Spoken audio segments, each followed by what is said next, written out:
tayo sa review ng last week na ating natalakay. Ano po? Ay, dito ba?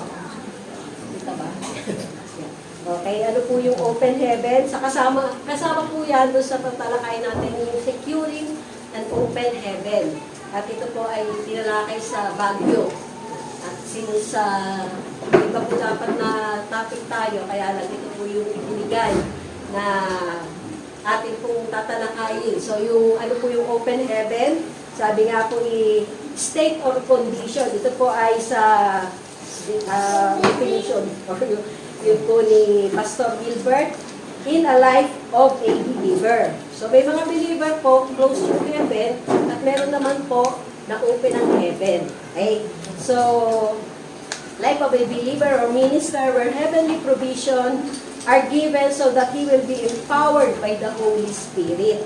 Hear the voice of God, be assisted by the ministry of angels, and receive God's sustaining grace to finish his or her assignment. So, isang biyaya po ng Panginoon na makita natin na nasaan yung ating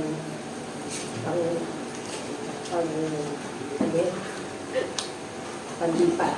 Okay? So, makita po natin na nais po ng Panginoon na patuloy na mamuhay ang bawat believer. Kaya lang, sabi nga po, meron tayong dapat na kailangang gawin para masiguro natin na nanumuhay tayo sa open heaven. At yan po yung topic ngayon, even sa magiging seminar po sa May 13 to 15, mamaya makikita nyo.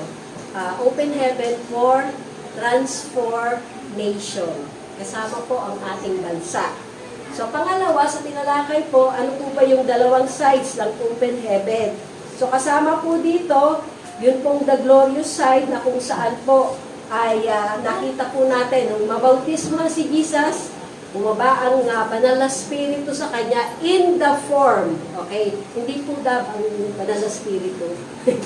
Yun in the form lang po. Nakala mo ibon o yung dove. Tapos po kasama doon, yung mysterious side ng open heaven na kung saan, after po niyang mabautismuhan, 40 days siya, dinala ho agad siya sa wilderness. At makita rin po natin na sa story kung may glorious side po, may mysterious side, even sa istorya po ni Stephen sa Acts 7, na nakita po natin na siya po, kahit na binabato na, ay naipanalangin pa niya yung mga bumabato sa kanya. Yung masakit na bato, di ba? Lalo na kung yung maliit na bato nga lang, nagre-reklamo pala, yun, malalaking bato pa. So, if you want to experience the glorious side of an open heaven, then be ready for the devil or yung mysterious side of an open heaven. So, kasama po yun na kung paanong si Jesus po na ating personal na Panginoon at tagapagligtas at master po ng ating buhay, after po niyang mabautisuhan, siya po ay dinala sa wilderness para i-tempt ng demonyo. Huwag naman po kada problema nyo demonyo sisisihin nyo.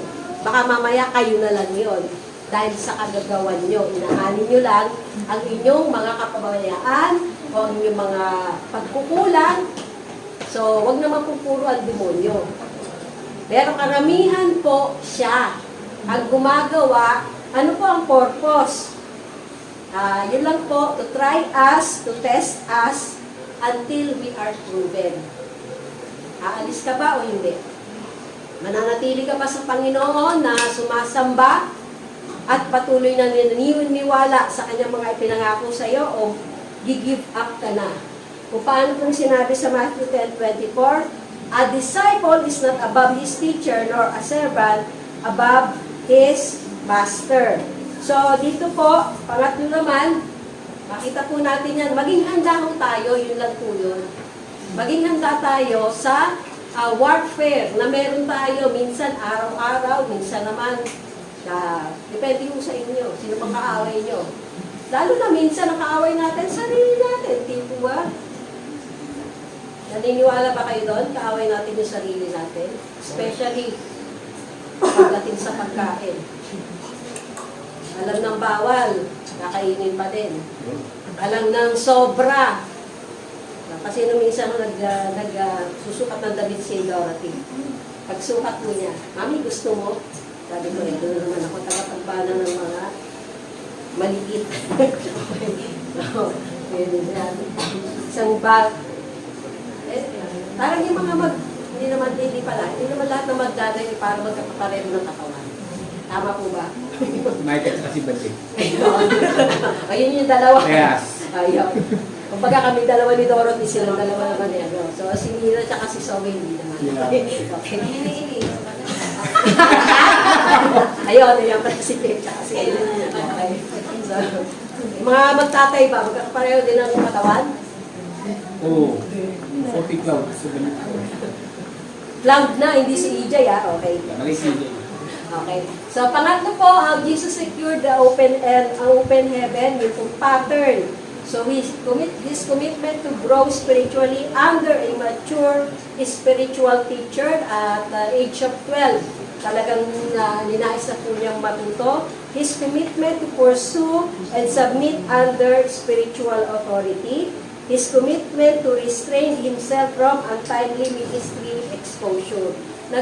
Naghintay pa po siya ng 30 years bago niya sinimulan yung kanyang assignment at tinapos niya po within 3 years lang. Okay? So, hindi po kahit marami na siyang alam, hindi po niya, sabi nga may appointed time ang Panginoon kung kailan tayo aalis, kung kailan tayo pupunta sa isang lugar. Even yung mga biyahe-biyahe po natin, may appointed time ng Lord. Noong Friday po, dapat papunta ako na Santa Cruz na muna. Doon ako sa may waiting shed namin. Biglang tumawag yung ate ko. So, kung ayaw mo, sa susunod na lang tayo pumunta. Hindi bumalik ako sa bahay. Tinawagan ko yung kuya ko kasi may kapil akong lalakarin si Osubi. Pero sabi ko, Lord, salamat. Ina-appoint mo lahat ng time, even yung mga lakad. Kaya mo i-cancel. Gumagawa ka ng paraan, dapat mag-aware tayo. Kung ano po yung ginagawa. Kung ayaw kang policy ng Lord, huwag kang aalis. Either na preventive measure yon o meron lang kung may kailangan pang ayusin. Tapos, pang-apat, his commitment to fulfill the requirement of all righteousness.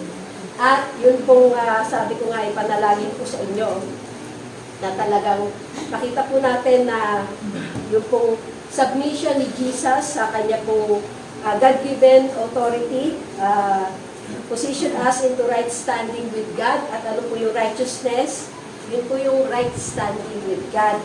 So, when the heaven above us is open, we will not struggle in hearing His voice. And when we speak what we hear, people will hear God is speaking through us. Kanina po, yung sa Grab driver ko, nagreklamo siya sa mas mahal pa ang diesel kaysa gasolina ngayon, di po ba? At ano po ba naging reaction nyo nung magsimulang tumaas ang diesel at gasolina? Buti na lang, wala akong sasakyan. Yung mga may sasakyan, Lord, salamat, isusupply mo every day. Kaya nga, our daily bread, hindi ka mag-aalala. Lalo na nakikita natin, ewan ko kung nakikita nyo, kung may kopya kayo ng mga prophecy ng mga nakaraan, nangyayari na po sa panahon natin ngayon. Kaya hindi ka na matatakot, hindi ka na nag-panic buying, kasi panic ka lang, walang buying. Di ba? Pero kung ibig sabihin, ako, bumili lang ng 2 cup noodles, kasi tagal ko na hindi nakakatikim. Tagal na hindi nakakatikim. Kasi puro biling luto, basta kakatitid mo kami. Yung isang order namin, 3 araw namin nakakain. Ako lang pala, dahil si Dorothy doon sa pakain pa may paso. So, when God speaks to you, kahit bago o bata ka pa, o matagal na, o kahit may posisyon ka pa sa opisina nyo, o bishop ka pa, when God speaks to you, He will enable you to hear Him. Okay? Maririnig mo po. Hapon na, sabi ko, nag-a-attend ba ako nitong aming HOA? Yan, mga taga-GL. May mga kaguluhan sa mga HOA. Ako, na-inform kayo. So, makita po natin, when we keep on listening to God, yung mga araw-araw na nagbabasa ng Bible, pwedeng nagbabasa kayo, hindi nyo naiintindihan. Tama po ba? Lalo na yung mga hindi nagbabasa. Lalo na kung mga worker pa kayo, hindi kayo nagbabasa.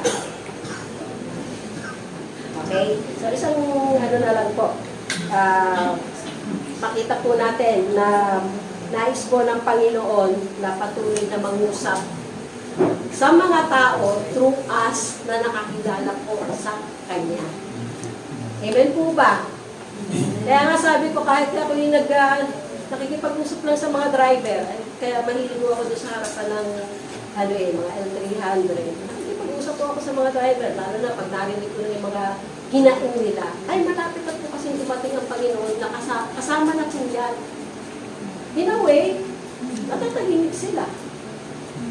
Although hindi sila nagtatanong, pero makikita po natin, makakapagbahagi tayo ng hindi natin kailangan mag-preach.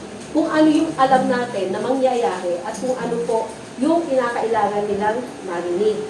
Kaya nga po sabi na makita natin sa Isaiah 50:4-5, the Lord God has given me the tongue of the learned.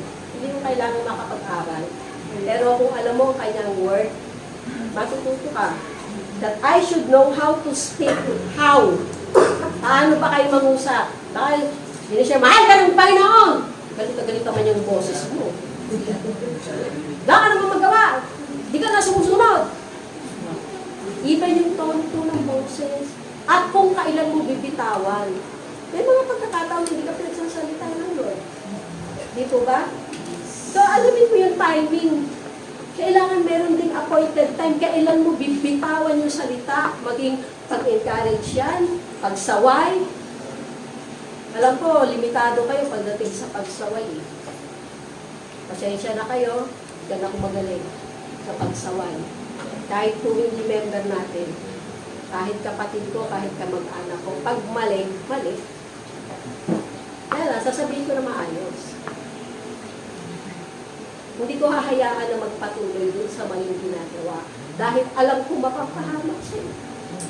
Dito ba? Kaya nga agawin natin sa kaaway yung lalo na yung immediate family natin, hindi sumusunod sa Panginoon o hindi pa kilala ang Panginoon. Hindi porket lumaki sa church. Kasi ginagawa ng iba dito, ginagawang religion, a-attend, aalis. Ganun lang. Hindi nagpapadisciple.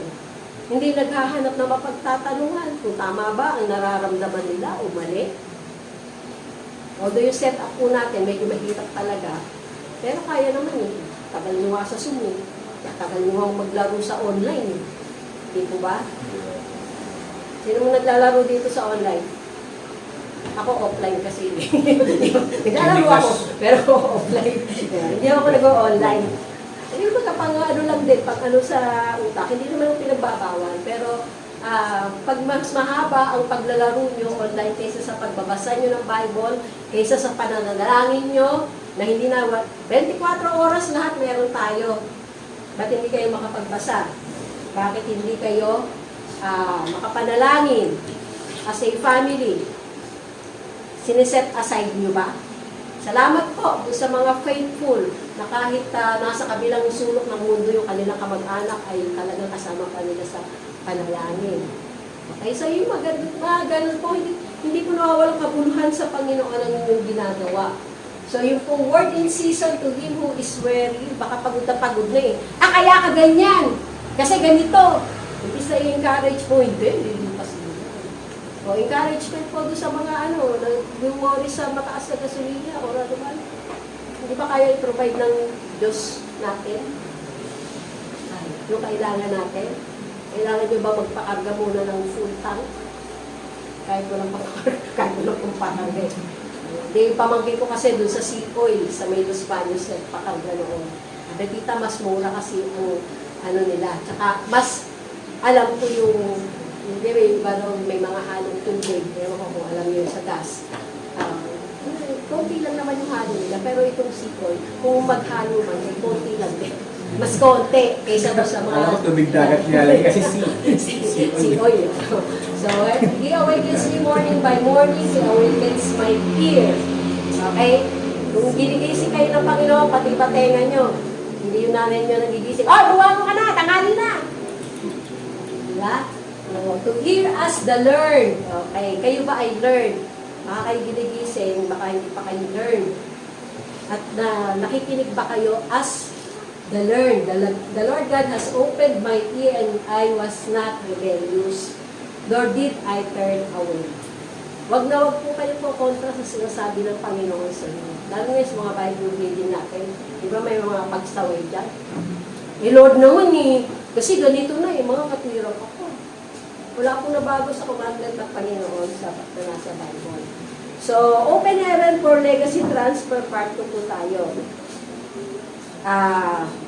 Pang-apat, natatalakayin natin sa securing open heaven ay how do we know that we are living under open heaven? Yan.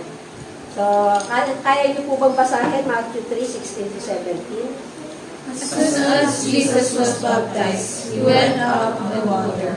At that moment, heaven was opened, and he saw the Spirit of God descending like a dove and alighting on him.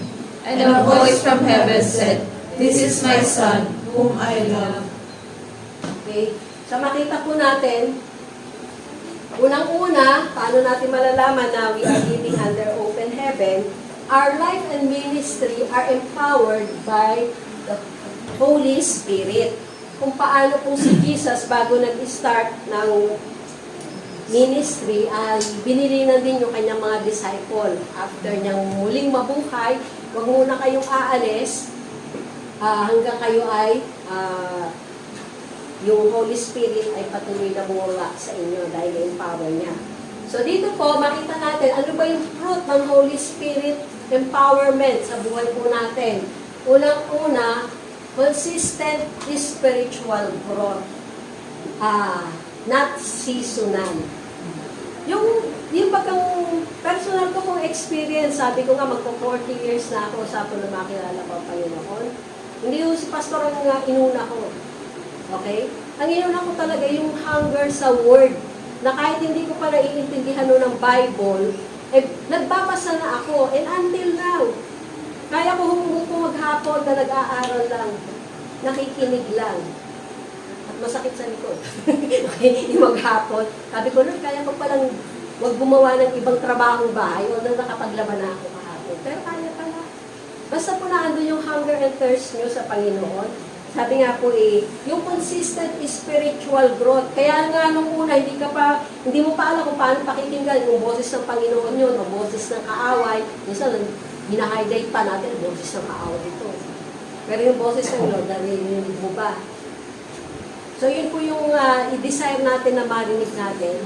At mag-i-start po yun kung nagbabasa kayo ng Bible at hinihingi nyo yung tulong ng Banal na Espiritu para maunawaan yun. Tapos, obvious personal transformation. Hindi po kayo secret agent na paglinggo lang Kristiyano, tapos pag Monday to Saturday, taga-sanlibutan. Everyday po, estudyante man kayo, businessman man kayo, o saan man kayo nagtatrabaho, o yung business nyo, Kristiyano pa rin po kayo. Si Kristo ang nagmamando sa inyo, sa business nyo, sa dapat yung gawin sa trabaho. Hindi kayo mareklamo. Lalo na, alam nyo naman yung responsibilidad nyo sa trabaho. Minsan may mga extra sinasabi sa inyo, multitasking. Yan. Sanay na sanay mo dyan yung mga worker ng church sa multitasking. Worship leader na, tagasalansan pa ng upuan. Kaya nga habang nakikita ko po yun doon sa church sa Gentry, yung naggagawa sila ng mga upuan pang simbahan ng Romano. Kung magpagawa kayo ako dito sa church, parang mga 5 piraso lang. Pang harapan lang. Ang hirap po magsalansan. Di po ba, with matching punas pa ng silya. Ang tanong, tumutulong ba lahat? O yung iba idarating na lang para umupo na lang. Okay, sama po. Tulong-tulong po yun na personal transformation. At nakikita po lagi sa inyo sa Kristo. Kung mag-asawa kayo nagsasama, alam ng kapitbahay nyo na pareho kayong Kristiyano, nakikita yung pagmamahal, pagmamalasakit, at hindi po yung sinisigawan lagi ang mga bata. Kasi disiplinado yung mga bata. Amen po ba? Amen. Parang hindi yung mga bata ang sumunta. Hindi ba kayo disiplinado? Hindi nyo ba alam kung disiplinado kayo o hindi? Dapat i-identify nyo, sumusunod ba ako sa sinasabi ng nanay at tatay ko? Although mga tatay, kayo po yung head of the family. Yung po yung nakalagay sa, sa Biblia. Tapos, visible ministerial progress, not a, I shall not be moved, Christian. May mga pastor po kasing ganun eh, I shall not be moved. Ibig sabihin, kung ano yung nakatutunan niya noong araw pa, at may mga bagong ipinapahayag ng Panginoon ngayon, lalo na po sa apostolic teaching, talagang mabigat po ito. At kailangan po talagang matatanggap, ayaw pa rin bumitaw doon sa dating pinaniniwalaan at ayaw pang sumunod doon sa mga bagong ipinapagawa ng Panginoon.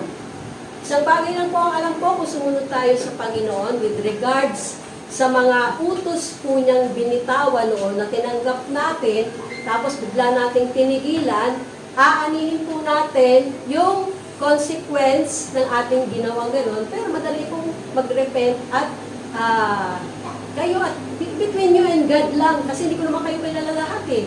Hindi naman kayo accountable lahat sa akin. Yung mga pinipili lang pong maging accountable. Yung mga pinipili lang po na ihayag ang kanilang sariling problema, ihingi ng panalangin, at patuloy pong willing na ma-check. Yan. Yung willingness po. Kaya nga ang sinasabi ko, hanapin nyo kung sino yung grace carrier nyo at siguraduhin nyo talagang ina-acknowledge nyo, sinusunod nyo kung sila ay may sinasabi sa inyo para po makita po natin yung covering ng bawat grace carrier nyo. Okay? So, pang-apat, increase financial capacity. You will not remain poor or always in need. You will be a giver, not a taker. So, yun po na makita natin, even sa panahon po natin ngayon, na wag po tayong, tumaas na ang ekonomiya po ng mundo yun eh. Tayo, gumagalaw po tayo sa ekonomiya, heavenly economy. Lalo na yung pag-acknowledge natin na ang Panginoon, hindi mo yung trabaho nyo, hindi yung business mo, yung pinaka-source nyo. Hindi ang Panginoon na nagbigay sa inyo ng talino, ng abilidad para masimulan yung business at patuloy po nagpapatuloy sa kabila ng mga pagtaas ng bilihin. Kaya naman itaos ng Lord yung binibigay niya sa inyo. Ang tanong, paano mo makukuha? Yun. So, mamaya matatalakay po natin. Ito yung pang-apat sa fruits ng Holy Spirit's empowerment, higher and wider social influence. So, you will learn to reach out to others even in higher status or yung mga stature po nila, mas mataas sa inyo.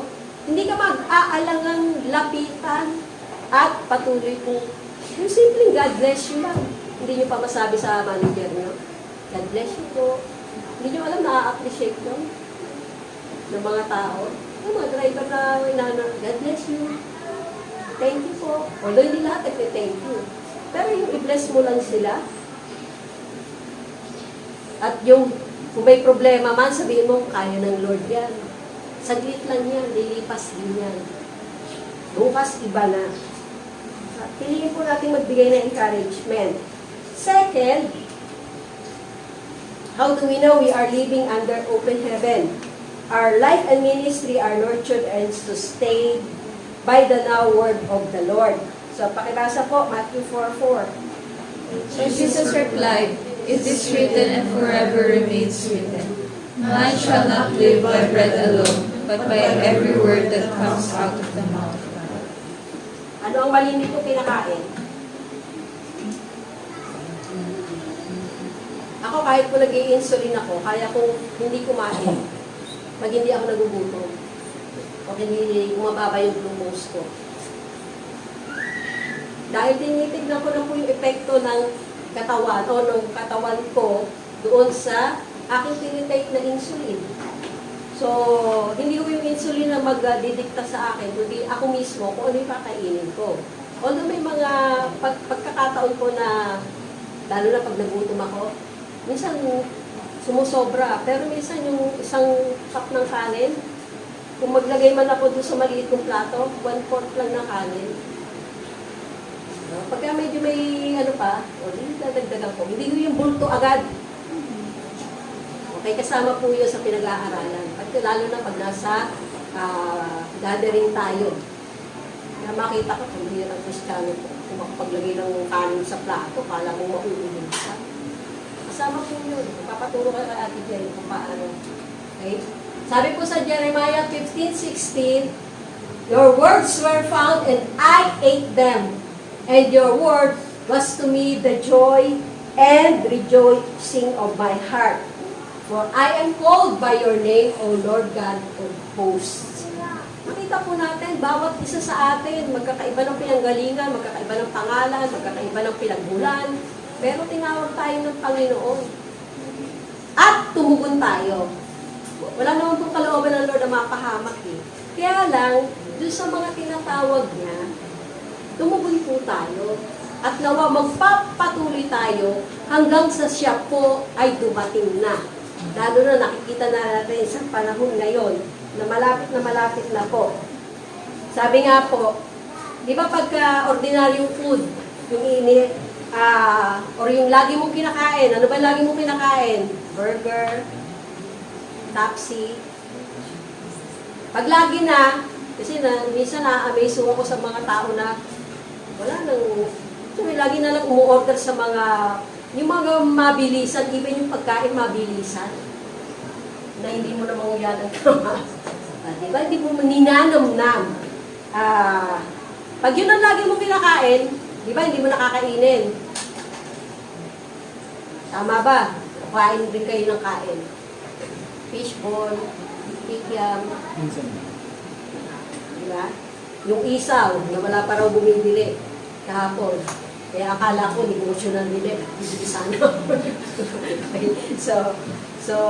Pero, kung ang kinakain mong pagkain is special, katulad ng lasagna ni Ate Jem, baked mac, yan, talaga kung makita natin.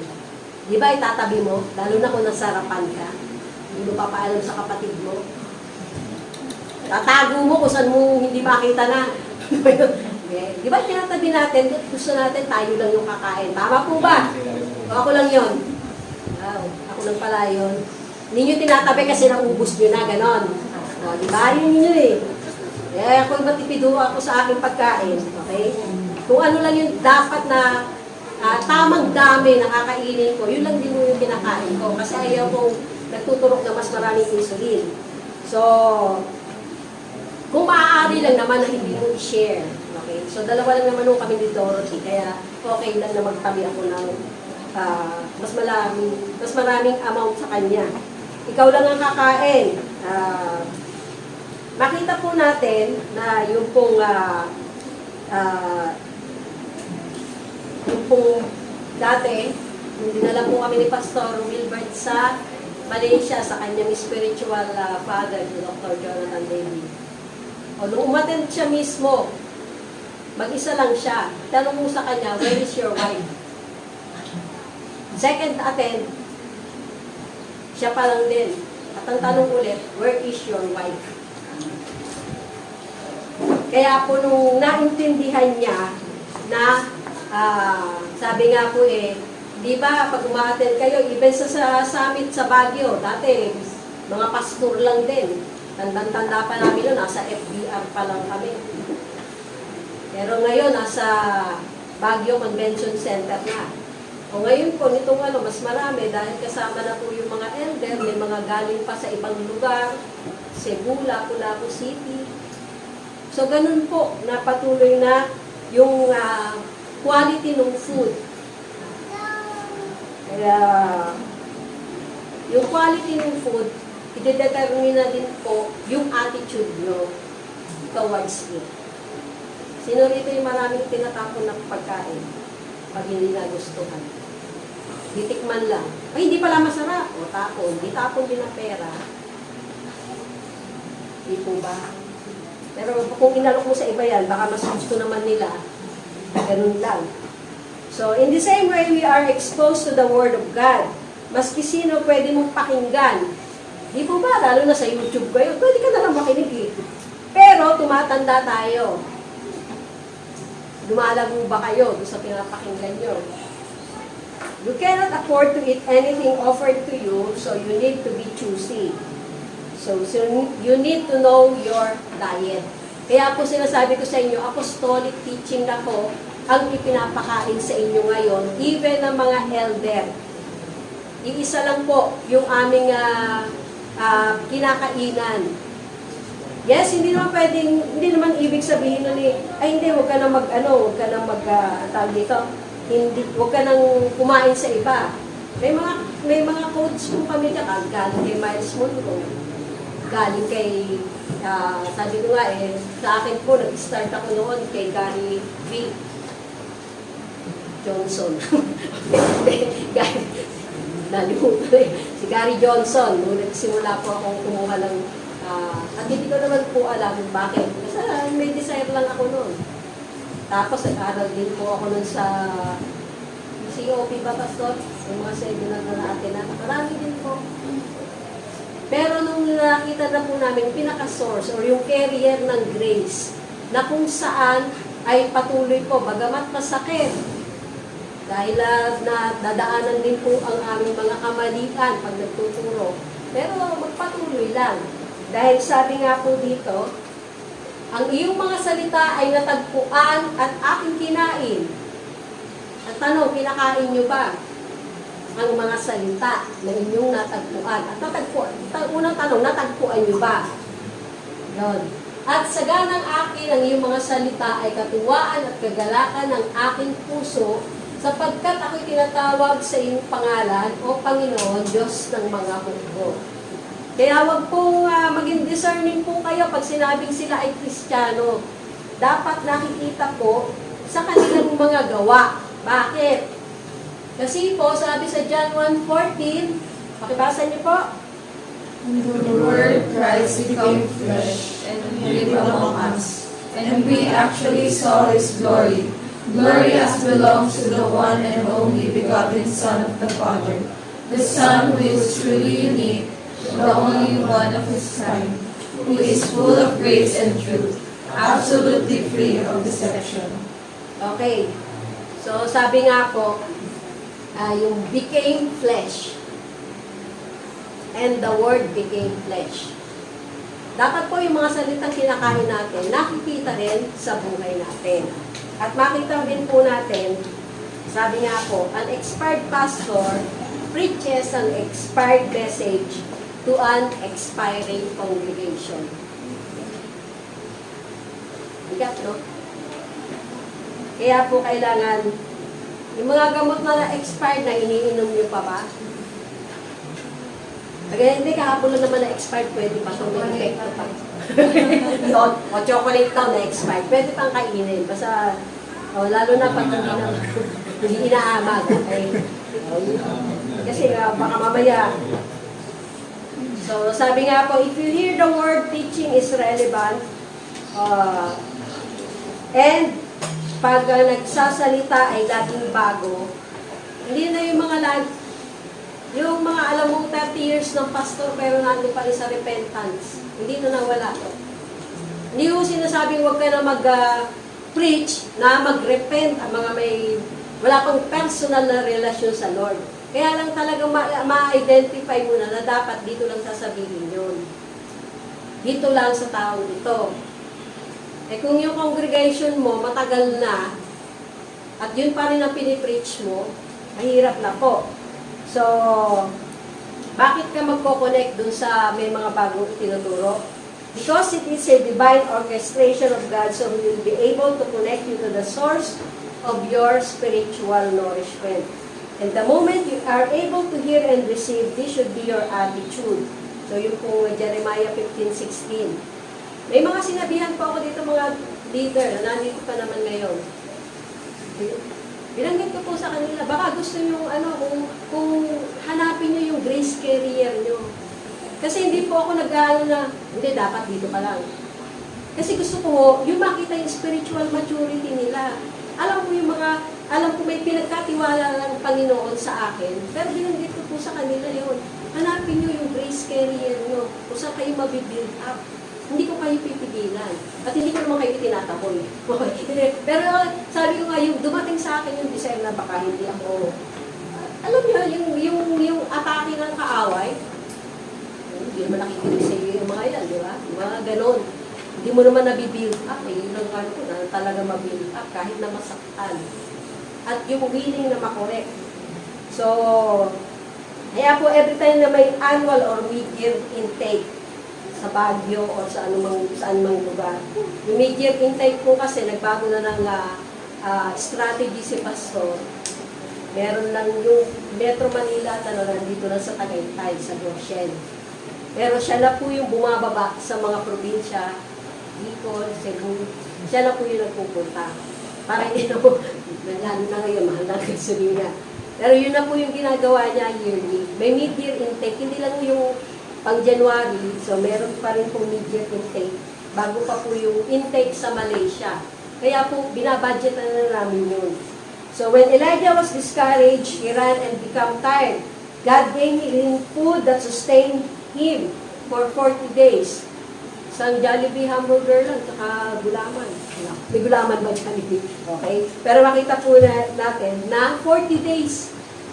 Naranasan nyo na ba mag-fasting ng 40 days? Pasensya na po kayo, hindi ako pwede mag-fasting kasi dahil nag-insulin na. Pati insulin ko magpa-fasting. Okay?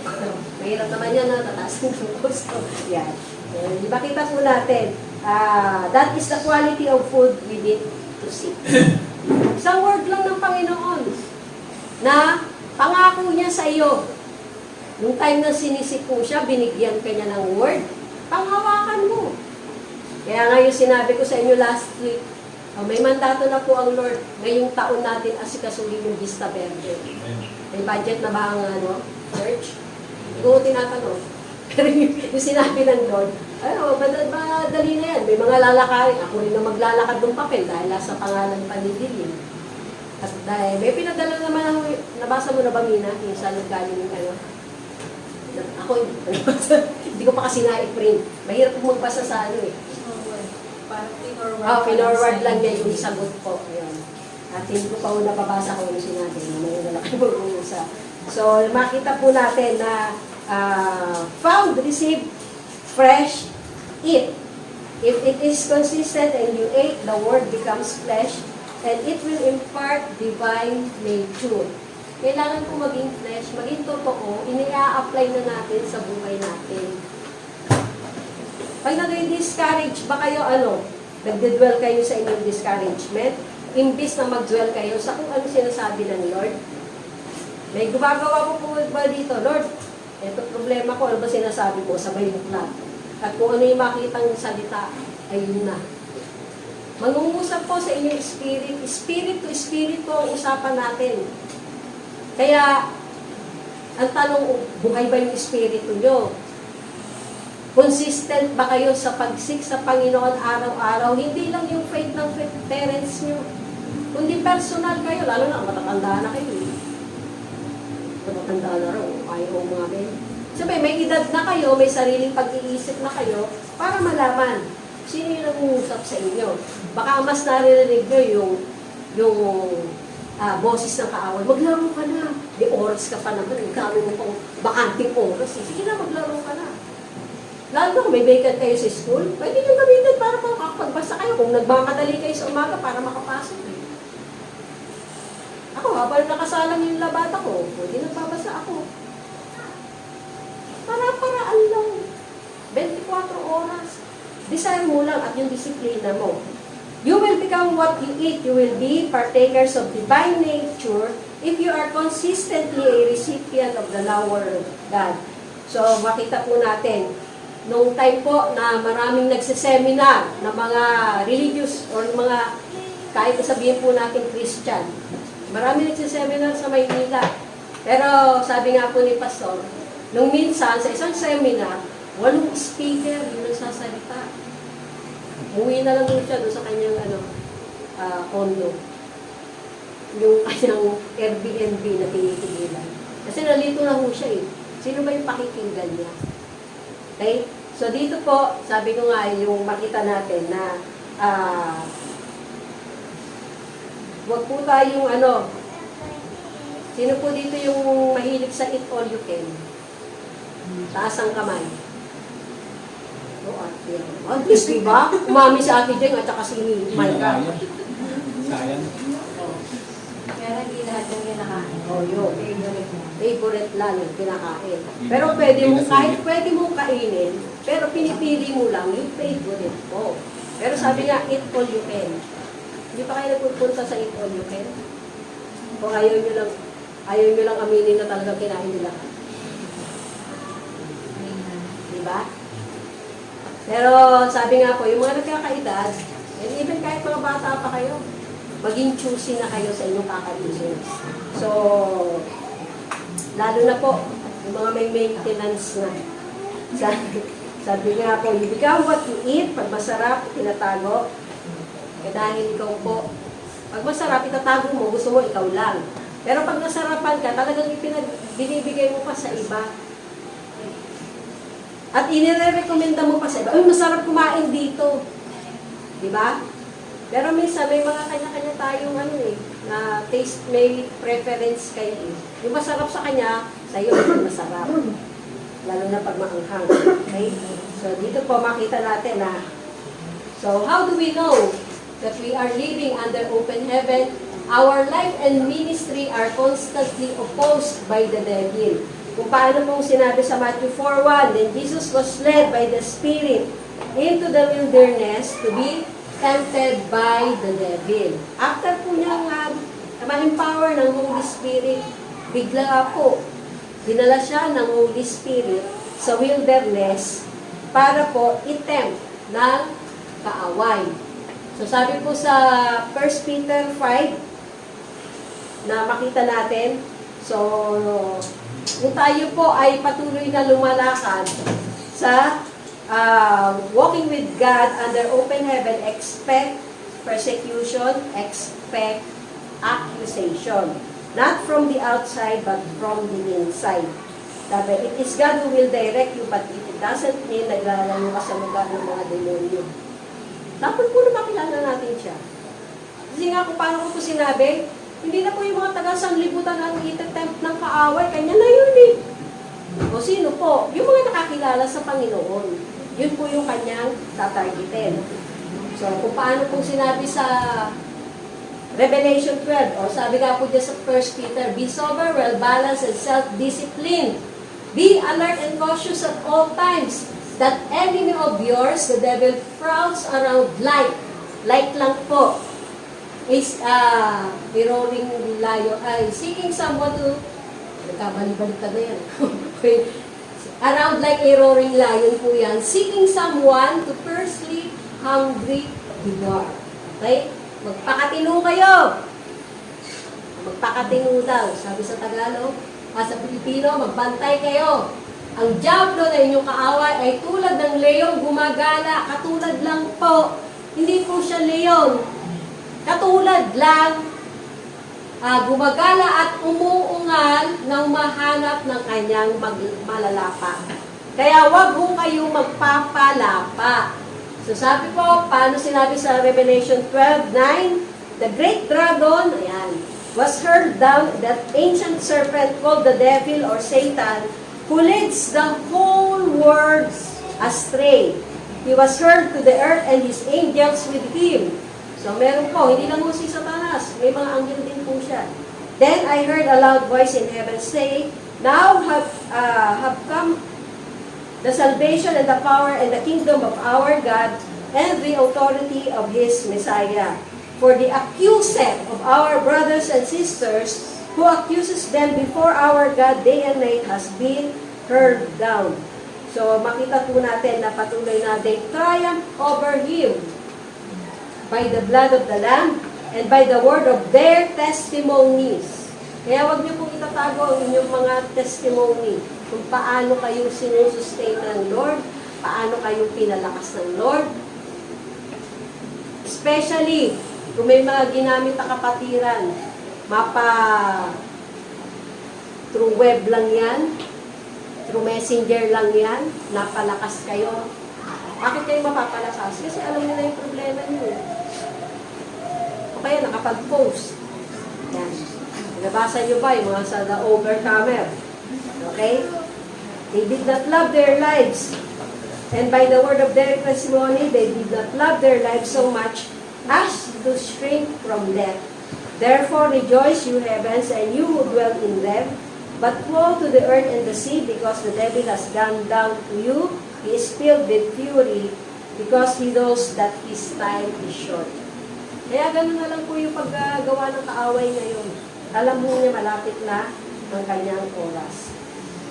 So, paano niyo malalaman na ginagamit ng kaaway somebody, even mga pastor, even mga kamanggagawa, even yung manager nyo, o yung mga family member nyo o others, mga relatives? Isang bagay lang po, malagay naman din. If the person accuses you. Diba? Wala kang kamalay-malay, biglang sasabihin, kaya ka naman ganyan kasi ganito ka. O, diba? Isang bakit po,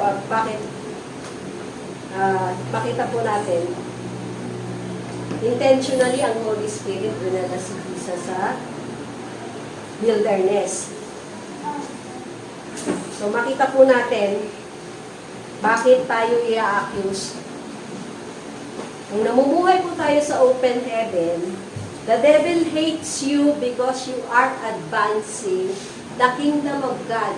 Kung paano po ang naging purpose ng Panginoon ay ipakita sa tao, ipakilala o ituro ano po ba yung kaharian ng Diyos dito sa lupa. 3 years, Jerusalem at Israel lang. Yung kanya pong ministry. Dahil may mga bagay na lugar siya pinuntahan na nagpagpag lang siya. Okay? So, pagka may inaabot po kayong tao, tignan niyo kung yun yung pinapaabot ng Lord. Panalangin niyo muna. Kaya nga sabi ko, kahit isang disciple lang yung tututukan niyo lang, makita niyo lang lumago, kahit kaklase niyo, katrabaho niyo, o kahit teacher niyo, nakita niyo medyo down, kaya kayo gamitin ng Lord, kung magpapagamit lang naman kayo, para abutin siya. So, isang bagay po, intentionally, dinala ng Holy Spirit si Jesus, at naging tayo. The Holy Spirit will lead you in this kind of warfare to prove to the devil that when somebody is willing to walk with Him, he will become unstoppable. Gusto niyo ba po maging unstoppable? At kung paano nga po, sinabi nga yung pong biyaya ng Panginoon na patuloy po nating makita. Nanay-knock na. Okay.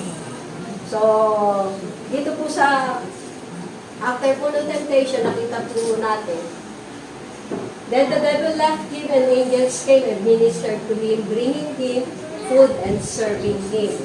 So our life and ministry needs are being supplied supernaturally. Ayan.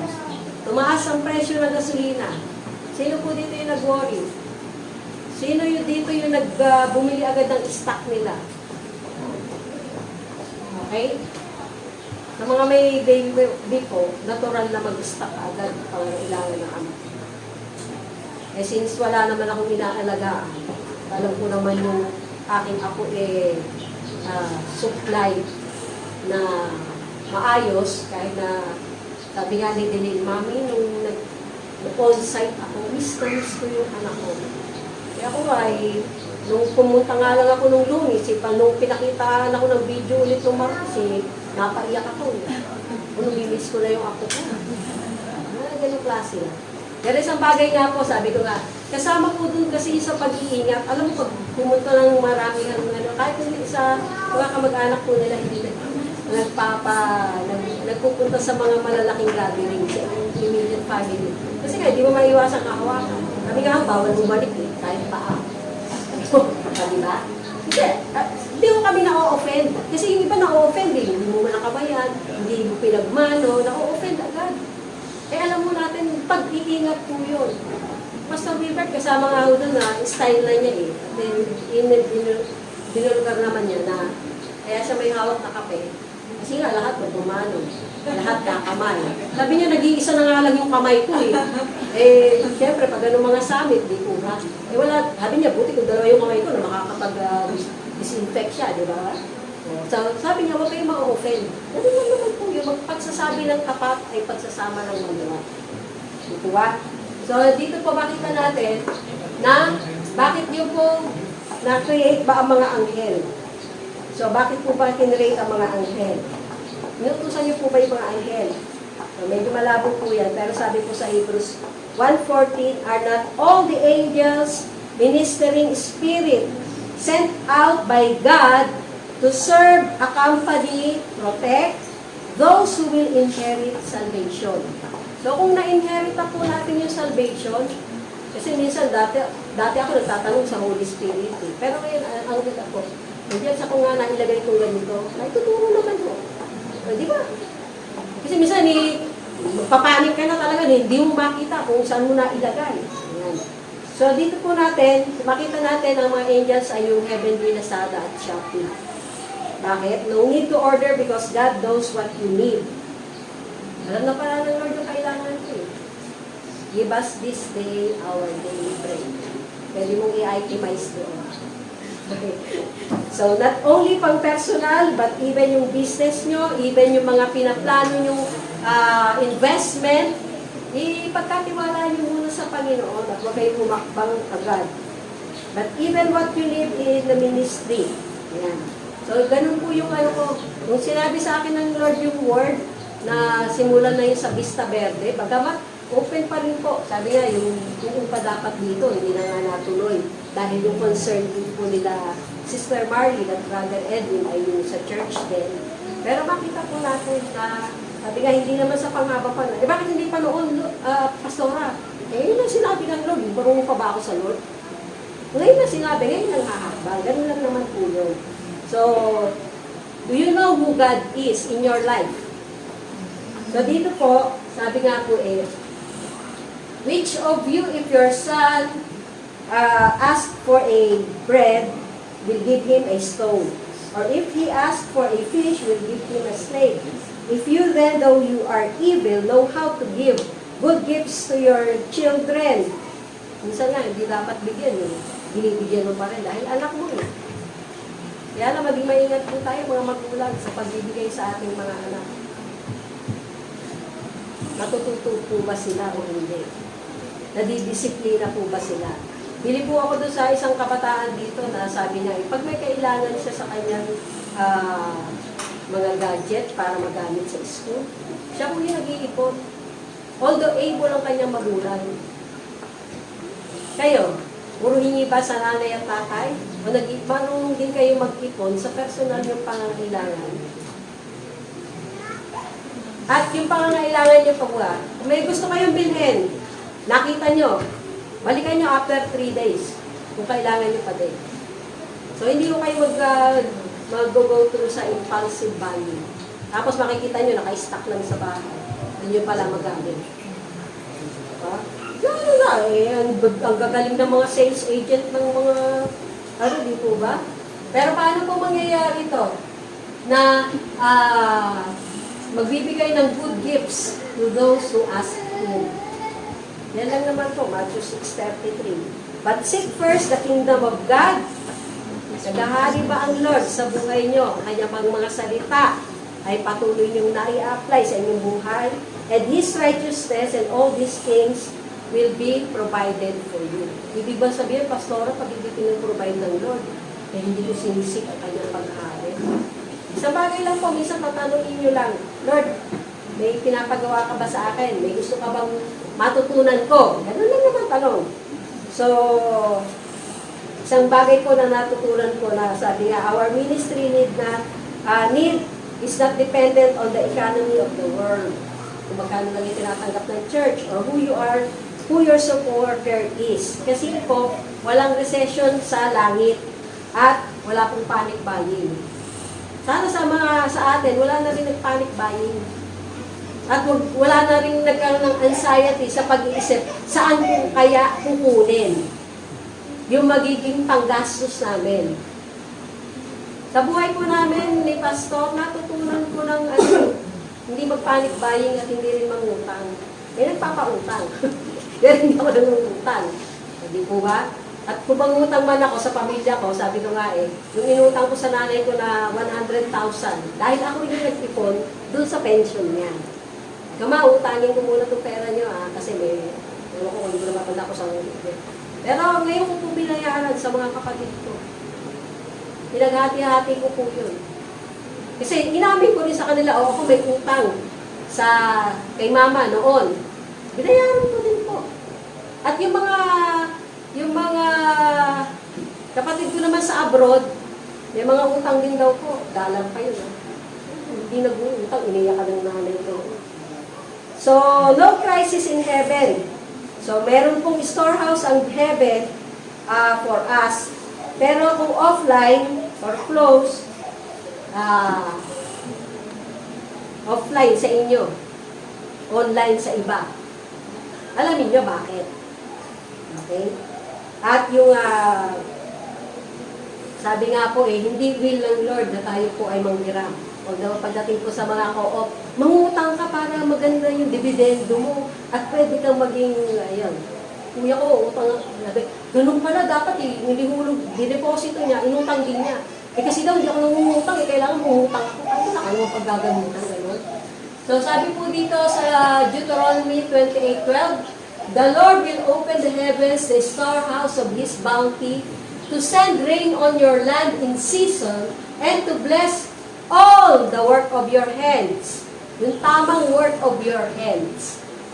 Lalo na kung hindi ka nagsasamantala doon sa hours ng dapat nagtatrabaho ka, pero papetiks-petiks lang yung trabaho mo. You will lend to many nations, but will borrow from none. Although ang bansa po natin ngayon ay mangungutang pa at nangungutang pa. Pero dinadaanan ko na po yung pinakamalaking sa Open Canal. Yung pinakamalaking ginagawang SM. Sabi nga ng driver, taga-Woodcrest kasi siya. Tamang-tama, hindi na tayo dalahin ng Maynila. Gusto natin mag-SM. Pinakamalaki ho. At yung mga gusto mag-invest, meron nung tinatayo doon Japanese-inspired residential unit sa may River Park din. Okay? So yun. Sabi ko, ano kaya yung itsura ng Japanese-inspired lang naman. Pero dito sa Pilipinas. So marami, kaya po nagtataas yung mga value ng mga kabahayan doon. So bubuksan ng Panginoon para sa iyo ang kanyang kamalig na punong-puno ang langit upang ibigay ang ulan sa iyong lupain sa kapanahunan at upang pagpalain ang lahat mong ginagawa, ikaw ay magpapahiram sa maraming bansa at ikaw ay hindi manghihiram. Sana po ay huwag na tayong manghiram. Sabi ko nga yun sa West Philippine Sea po, hindi pa nire-reveal lang doon. Diba? Lalo na ngayon may crisis. Pero, diyan ko muna po tatapusin. Sabi nga yung makita po natin, pang-apat na po yan. Isang bagay po, nung pinagpala si Pastor, alam niyo mismong Pastor, si Pastor Wilbert, mismong Pastor na nagtanong sa kanya, Pastor, drug lord ka na ba? Biro yun, di ba? So, makita po natin na, yung tatanungin na, meron ka bang monkey business? Lalo na pag nakita pinagpapala ka. Di ba? Kasi hindi po nila maintindihan bakit ka pinagpala, bakit hindi ka nagkukulang, bakit hindi ka nag-worry pag tumaas ang mga bilihin. Kasi wala ka namang bibilhin. Ganun. Yan. At yung paano siya po ibinless nung panahon ng lockdown. May naghihirap po ba sa atin nung nag-lockdown, COVID-19? May nangailangan ba? Balikan niyo po kung paano kayo pinagpala ng Lord. At pinagpapala pa hanggang ngayon. Kung paano po si Daniel nga naging head doon sa Babylon. Ano po yung departamento niya? Head po ng witchcraft department.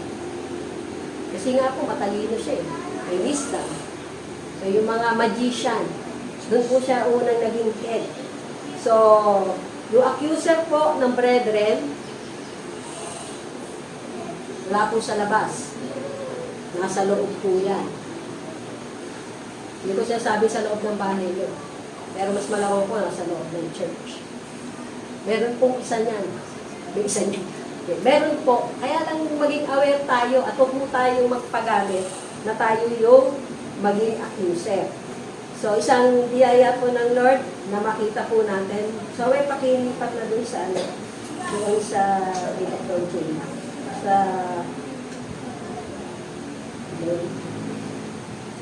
yung sa seminary. Yan. Sabi po dito, no 2024, the glory of God in us will be revealed. So, ito po yung mga prophetic promises no 2024 pa. Accelerated prophetic fulfillment, abundant provision and supply, awesome protection, action-packed progress, accurate strategies that will be good for churches to flourish in will be revealed.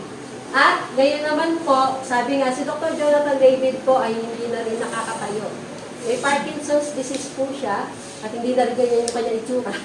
Pero makita po natin, sabi nga yun pong prophetic call for the Philippines. Kabibigay lang po nito sa kanya noong February 23, 2026.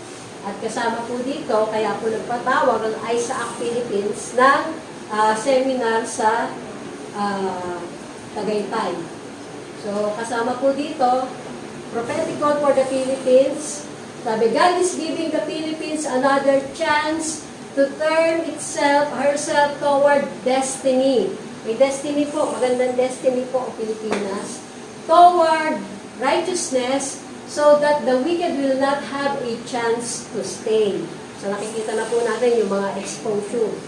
At sana po kasama sa family altar natin, pinapanalangin din po natin ang ating bansa, even ang inyong mga barangay.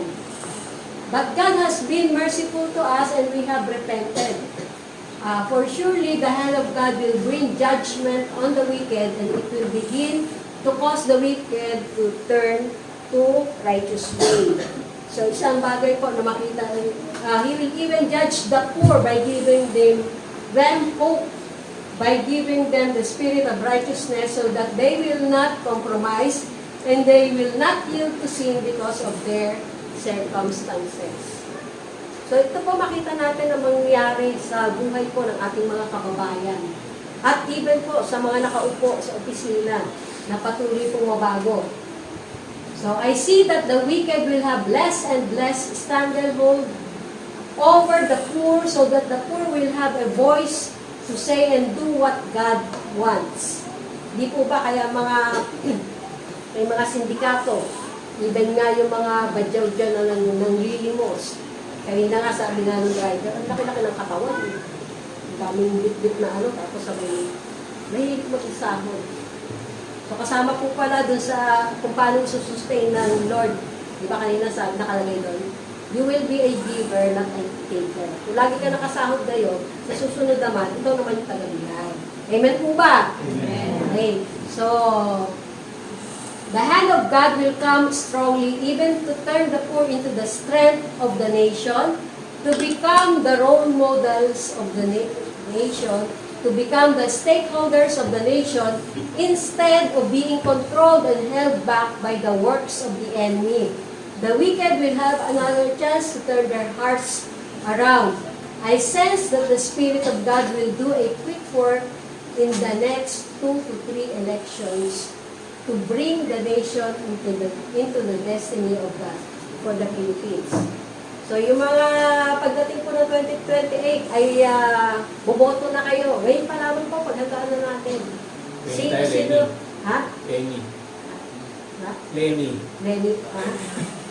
Nasubukan mo na yun eh. Nasubukan mo na yun eh. Hindi, pag-aaralan po natin yung mga kandidato na at ipapanalangin din. Diba? So, at wag niyong wag niyo walang bahala yung kakayanan yung bumoto. Hindi, puro ganyan na. Minsan, yung mga Kristiyano pa nagsasabi, ganun din naman eh. O, ikaw mismo, wala kang pag-asa na mabago yung Pilipinas kasi hindi ka bumoto. At hindi mo gagamitin yung kakayanan mong bumoto ng righteous or yung sinasabi sa iyo ng Lord na iboto mo. Di po ba? So, makita po natin. I sense that the hand of God will raise up strong leaders who will begin speaking up for righteousness even among the politicians. So do not doubt every politician, but do not believe all of them either. For there are true ones in that fold who will respond to the righteousness of God. There will be rich people who have squandered their wealth and the wealth of the nation. They will come to repentance and they will be judged and cast away. But there will also be those who will be brought into a place of righteousness, and they will dispense their resources for the rebuilding of the nation. Yan po yung pangako ng Panginoon sa ating bansa. So there will be many churches that will rise carrying the sound of the nation building and city taking. Last week po, may hinamon ako dito tumakbo para sa barangay, sa kanilang city. Hindi, ako lang yung humamon. Pero kung sinasabi sa inyo ng Lord na kayo din, o kahit yung mga homeowners lang po, ito nga yung problema sa homeowners namin ngayon, mukhang malaki nga yung naging problema nila. The politics of the city builders and nation builders will change because they will begin to do things the way God builds the city. So, thank you Lord, in Jesus' name, God bless the nation of the Philippines.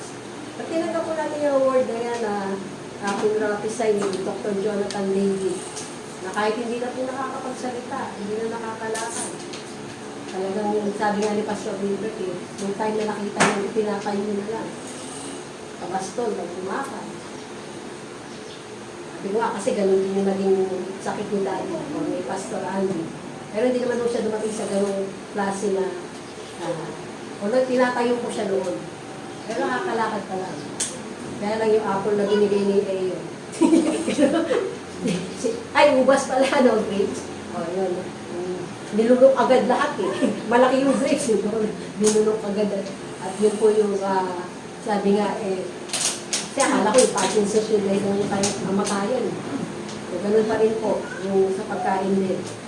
Na pumunta sa lungs niya. Kaya po, tsaka yun na yung appointed time din ng Panginoon. Pagka may mga namatay po tayong mga mahal sa buhay, lalo na nakakilala na sa Lord. Sabi ko nga isang bagay na tinignan ko na mamatay yung kapatid ko, ini-spare lang ito ng Lord sa mga maaari pang gawing kamalian. Pagdating po sa mga, biro nyo, principal, ilang buwan lang inililipat agad sa kung saan sa lugar sa Laguna. From Magdalena, nilipat sa Alasan, Pakitbaw. Sabi ko, ba ito? Kahit siya, hilo-hilo na. So, isang biyaya po ng Panginoon. Ay may sinasabi sa inyo ang Lord, tumigil ka na.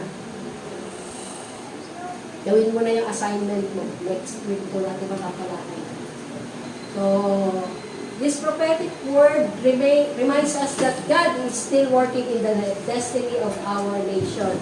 As leaders and believers, we must discern the times and align ourselves with what God is doing in the Philippines. So this is part of the heart behind the upcoming gathering. So yun po, makita natin. Yung Open Heaven Generation. Ito pong kay Pastor Wilbert, Open Heaven Generation for Legacy Transfer. Pero ito pong ay sa Philippines, Open Heaven Generation, Transform Nation. So, May 13 to 15, Wednesday to Friday po yan sa CCP Tagaytay. So, a time for leader, pastors, and nation builders to seek God's direction for our cities and our nation. Alam niyo ho, magkano investment namin dyan? Murang-mura lang, 4-5. Kasama na ho kasi accommodation at yung sa event, yan, kasama po yan. So, pinaghahandaan. Kaya marami pong pinagbabudgetan. So, isang biyaya po ng Panginoon na maging kabahagi at patuloy pong ma-update kayo. Ano ginagawa ng Lord sa Pilipinas?